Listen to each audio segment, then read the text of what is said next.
there, I'm Harold. Welcome to the Robot Living Studio at NUS, virtually of course. Here with me are Tasbulat and Wei Chong, two of my fellow co-authors, a safe distance away. And this is Frankie, our robot arm.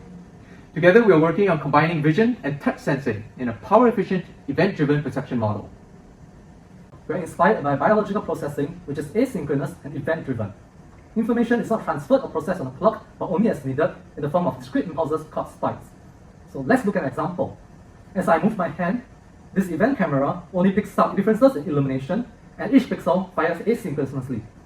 In this way, the event-driven camera can achieve higher temporal resolution, lower latency, and lower power consumption. In this work, we introduce a new neuromorphic or event-tactile sensor called the NeuTouch. Its design mimics a finger with a 3D printed bone and EcoFlex as a protective skin. Sensing is performed using a layer of electrodes with 39 taxels and a graphene-based piezoresistive pressure transducer. The graphene transducer has a high Young's modulus, which helps to decrease hysteresis and response time. NeuTouch achieves a 1 millisecond without latency and can scale up to many more taxels by leveraging an event-based platform called ACEs. During contact, positive or negative spikes are generated. By uniquely encoding each taxel's pulse signature, tactile information can be combined and propagated upstream via a single electrical conductor, which simplifies wiring on end effectors. We propose the Visual-Tactile Spiking Neural Network, which combines both vision and touch event signals and is itself event-driven. Our VT-SNN architecture is straightforward. We have two modality SNNs, one for vision and one for touch. These networks generate latent spiking representations that are combined and passed to a task network. For classification, the task network has an output neuron for each object class, and the neuron that fires the most is chosen as a winning class. A standard loss used to train such SNNs is the spike count loss, which is the difference between the desired and obtained spike counts. Notice that the spike count loss is only concerned with the total number of spikes.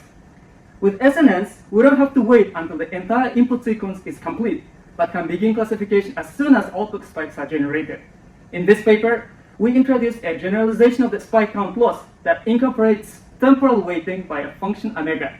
This weighted spike count loss allows us to increase the emphasis on early spikes, for example, by setting omega to be a monotonically decreasing function. To test our setup, we run two different classification experiments using our Visual-Tactile SNN and updated versions that either use only touch or only vision. The first experiment involves 4 different containers, each with 5 different weights, so 20 classes in total. Frankie would pick up the object and predict the class. The plot here shows the mean test accuracy with standard deviations of the different models over time. Let us first examine the models trained using the standard spike count loss. We see using the vision on the model begins to classify objects earlier because small movements occur as the gripper closes. Tactile spikes don't appear until contact is made with the object at around 2 seconds.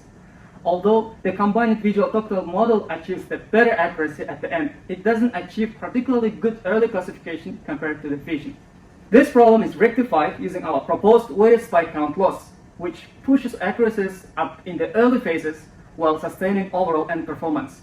The combined model now has early performance comparable to vision, but achieves higher accuracy as tactile information becomes available. In our second experiment, we perform rotational sleep classification. Here, we see Frankie lifting an object.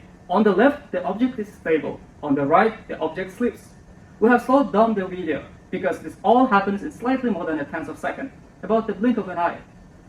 As before, let's look at the test accuracies over time for models trained using standard spike count loss. The vision on the models can achieve perfect accuracy by the end of the motion, but the tactile model achieves better performance in the early phases. Just as before, using the weighted spike count loss significantly improves early classification accuracies. This is most clear for the combined model, which performs similar to the tactile model at the beginning and to the visual model toward the end. Finally, let's talk about power consumption. We run the sleep SNN on a neuromorphic chip, the Intel Loihi, and compare its speed and power usage to Crystal's GPU. On the Loihi, the SNN is able to achieve slightly better speeds, but consumes far less power. In fact, the power consumption under load on the Loihi is about 1.3 watts, which is even less than the idle power consumption of our GPU. For more information, visit our website where you'll find our paper, datasets, and code. Here, we've taken just one step towards robots that don't need huge batteries or frequent recharging, and so, just maybe, are better for our planet. We hope that our work will encourage more research in this exciting area of power-efficient, intelligent robots.